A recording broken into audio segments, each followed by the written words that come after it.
Pemirsa, kecelakaan lalu lintas mengakibatkan satu unit truk tronton terperosok ke dalam perkebunan sawit warga di Gampung Alubu Jalan, Kecamatan Perlak Barat, Kabupaten Aceh Timur. Dalam peristiwa tersebut tidak ada korban jiwa, namun truk tronton mengalami rusak berat di bagian depan.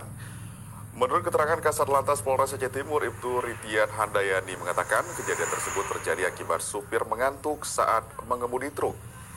Truk tronton yang dikemudi Asnawi 40 tahun bersama Kernek Ibrahim melaju dari arah Banda Aceh menuju Medan dengan kecepatan sedang.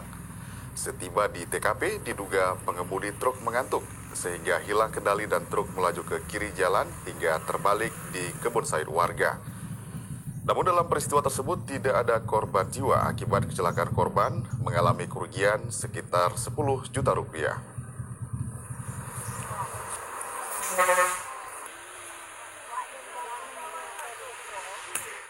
Komisi Independen Pemilihan Kota Langsa